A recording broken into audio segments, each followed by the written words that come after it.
I want to talk about, under the topic of natural nutrition, 3 S foods that you are not eating enough of. I pretty much guarantee this, all right? So the first one I want to talk about is salads, all right?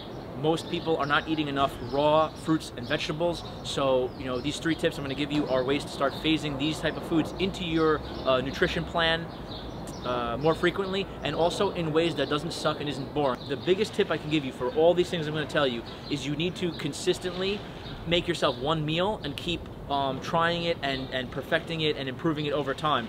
After a lot of different attempts with different salads, I learned a couple of things that I really love. And one thing I make, I'm a big burger fan. I love burgers, but I don't always want the fries and the bun. I started making burger salads. I just get a bunch of lettuce, I put onions, tomatoes, cucumbers, even bacon, and then I cook up a burger, and I throw it and I mix it all together. I think I put olive oil and salt and pepper. It's really delicious. I absolutely love it.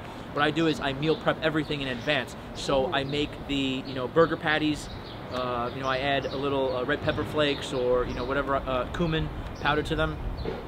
And the salad, I cut up all the stuff and I put it in Tupperwares, and I have it there ready. So if you get home from work and you don't have a lot of time, you do all this prep work on Sunday, or if you're cooking a lot of natural food, you probably got to do prep stuff twice a week. So maybe Sunday and Wednesday, you prep it, and then when you get home from work Monday, Tuesday, Wednesday, you just take out the containers, throw it all in the bowl, put some olive oil or whatever you want in it, mix it around, cook up the burger, and throw it together. You have something delicious, and you're having raw vegetables, you're having more nutrients. You experiment. You can do a lot of great salads, Greek salads, chicken salads with all different stuff, and like I said, you make it more to your liking. All right, so you can put like a ton of meat. You can put whatever you want, right? The second S food that I want to talk about is smoothies. All right, I'm talking about fruit smoothies, and again, this is something that you want to be making at home from scratch, right? So you go shopping, you get, I tend to use a lot of berries, blackberries, raspberries, strawberries, blueberries, basically all the berries are really delicious. I get organic, and I'm going to put them in a blender with ice, a little bit of water, and I go out and I get natural peanut butter. No sugar added, no salt added. Then you throw real peanut butter into it, maybe put some whey protein in it, and I found that, I call that like my peanut butter and jelly smoothie. It's delicious, and depending on what you put in it, you can get a lot of protein packed into it, and you're also eating, I make it huge. You have a big glass of raw fruits and some protein. It's a great meal, especially after a workout, but it's also great just to get these nutrients and raw fruits into your diet, right? Because most people are not doing that. Now, the big scam to watch out for is going to these smoothie places, right? If you go to these Jamba Juice or Planet Smoothie, they're usually using a lot of syrups and fake things that are sugar and just really actually toxic for you and not healthy at all. So there's a lot of scams out there. And the third S food I want to talk about is soups, okay? And now the scam to avoid is canned soups, which are loaded with sodium and who knows what else, and sitting on the shelf forever. Anything that you could sit around forever freaks me out. I don't know how that's possible, especially with meat in the can. That's just gross. So soups, make it from scratch. Take the time. If you make a big pot of soup on Saturday or Sunday night, you have soup for literally the whole week, and you have total control to put just natural ingredients into it.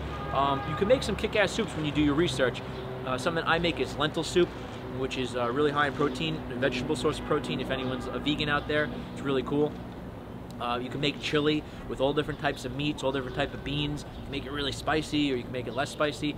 So just start experimenting. Obviously, things like chicken soup and any type of soup with maybe turkey in it or something could be very interesting, and something that is you prep it once and it's there in containers or a big pot, and you could just take it and it's very quick the rest of the time. So what it really comes down to embracing natural nutrition and eating healthier is just meal prepping and doing a little bit of research, a little bit of planning, and when you want to really like improve and perfect these meals that you become your foundational go-to meals, it's just a little bit of repetition, of practicing, of experimenting, trying.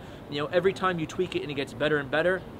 And recipes that I've made many times, I am an expert at, and they're absolutely delicious. So now I prefer to have my homemade meal at home, which is super healthy and natural nutrition, rather than eating some shit out that's fast and, you know, who knows what they're putting into it, right? When you go out to eat in restaurants, you can't trust what they're putting into it. They're probably lacing it all with sugar and way too much salt and, you know, who knows what else, right?